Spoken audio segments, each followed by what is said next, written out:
Hey everyone, my name is Rob Adamson and I'm happy to be here. I'm going to show you another inexpensive way to frame your paintings. And this is, some people call it a shadow box, some people call it a strip mold frame, but it's very inexpensive. If you have just a few tools, then you can do this. It's not very hard. I'm going to show you. So this is actually what the frame will look like.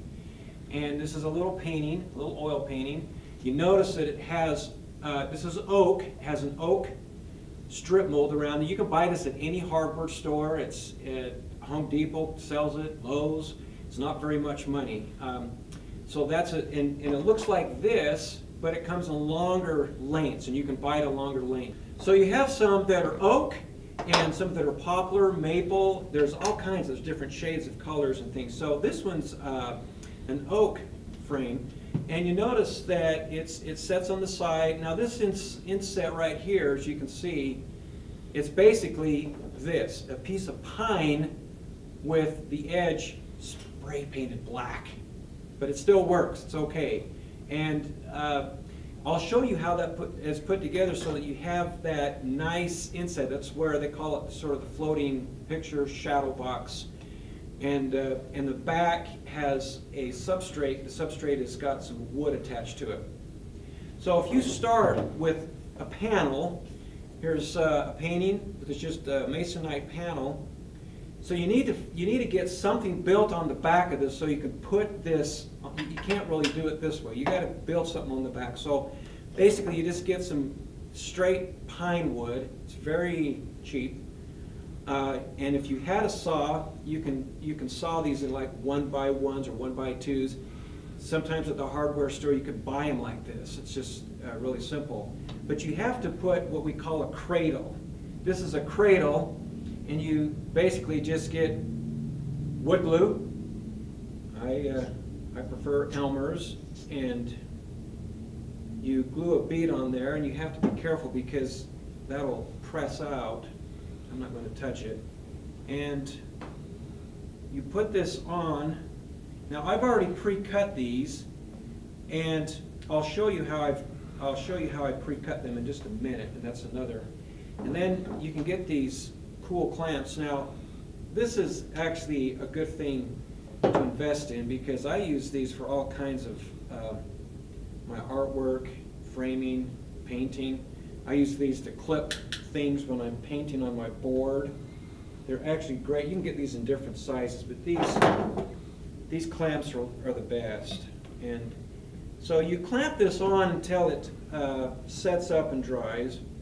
And you'll notice that I've got these pre-cut so that they go around like so. I'm not going to take the time to glue them all, but you see how this will create what we call a cradle. So now you have something to put on the side. See that? Okay. So we're going to put this, set this aside, and bring this one out now that has been cradled. So we're going to go to this step. Now, before you're asking, well, how do you cut that wood? You can buy one of these miter boxes. This is an old one. It's wood with a saw, but you can buy these at Home Depot that are plastic for, I think, 15 to 20 bucks. It's not that much, and you'd be using it over and over to last forever. You can do 45 cuts, and they do have the cuts already in them like this, and in the plastic, obviously they do. So when I cut these pieces, you just set these in like so, and then you just cut where you want to cut, and that guide helps you keep it so it's straight. You just cut right through the wood. Okay, so pick yourself up one of these, and you'll be set. Now you get to this point, so you have the cradle on there on the painting. You can see that from different views. So now you have the piece that has been cradled with the pine glued on there. Obviously it's dry. You have to let this set up, because if you start hammering into this and it's not set up, then of course it'll pop off and you won't be very happy about that. I let this set, if you read the directions on this, you probably ought to let it set at least for 12 hours, maybe overnight, before you start hammering on it. Okay, so at this point we're ready to now attach the sides that will become the outside of the frame. You notice that I've already attached one of the strip molds that I painted on the edge, and I didn't bring any paint to show you, but you can tell these come in longer lengths, like 4-foot lengths, and I'll just take a whole length. As a matter of fact, I'll take 2 of these, hold them out here, and take my spray can of paint, flat black, not gloss, but just flat black, and spray the edge of this all the way up and down. You can see how it's got a little overspray, but you do that 2 or 3 times so you have a nice black edge on that pine. And then you can cut these to the size you need for each. And I'm going to show you how to do a 45 when we get to this part, but you don't need a 45 on these. You can just butt them up together like this, and I don't know if you can see that on the camera, but first of all, let me show you how I attach. Now, it's important that you attach this on the side so that it's inset below the painting surface. And I'll show you with this one how to do that. So you notice I've already got this one tacked on with a couple of brad nails, and I purchased one of these. I've used this over and over and over. I've paid for this over and over. It's just a small brad gun. It's an electric one. But you notice when you put this on the side, this is the inner lining that we would call it. You can see I'm lining that up, just butting it right up to the edge. And if you can see, there is the edge of the actual substrate or the masonite, so that I don't want to put it even with it, because that makes it so that you wouldn't have that nice inset.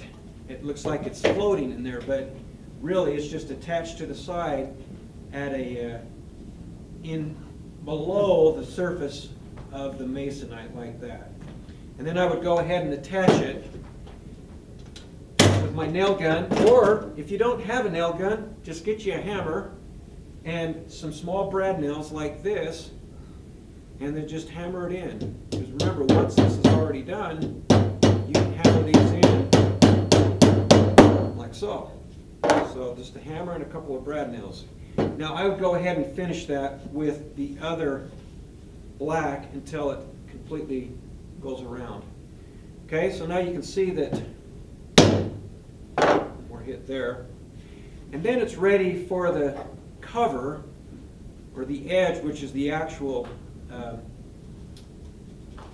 oak or whatever you choose. And I take that, and I don't mind if it lets that poke out the back, that's the back, but I do want to make this one parallel with the surface, the top surface of the painting, so you see it lines up.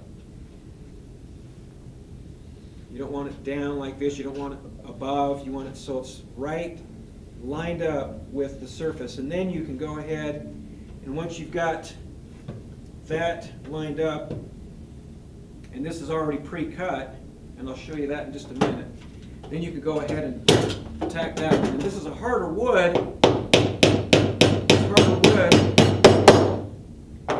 Needs a little bit more oomph to get that in there. This is where your 45 is going to come in handy, because this is where you do want to cut the 45s on your wood, because you'll have a nicer finish like this. You can see how the edges are 45, which is conventional, normal for most framing. But the nice thing about this miter box is you can cut these 45s any way you want. You come in here, you cut, these are just set up for 45, that's it, you don't have to remember anything else. So with that, you can cut your 45s, you cut them and you measure them, and it's best to measure down at the bottom of where you're going to cut, and then cut that 45 up from your mark. So you make your mark right here. You see my pencil line right there. And then I set that in the box so that it lines up where I cut that at the 45. Sometimes you'll have to turn it a couple of ways to make sure you got the right 45 going. And then if you keep adding those around, you'll have this really nice frame. Works both ways. And if you practice this, you can actually do different things. Like I went to Michael's and got a, they call it gold leafing and silver leafing. Of course, it's probably not real gold and real silver, but it looks like it, and it's not very expensive. And I took this wood, it's just like the strip mold, and gold, or actually silver leafed it, and then I did some antiquing on it. So you can do some pretty cool things. I sort of sprayed black, painted the backside of mine black, kind of like what Trudy was showing you with covering the paper. It's kind of nice to maybe paint the back to make that a little more professional. It's a little dirty now, but you see that you can do that with different kinds of frames also. So that's pretty much it. Pretty nice frame, very professional, not very much money, just a little bit of know-how, a couple of tools. There you go.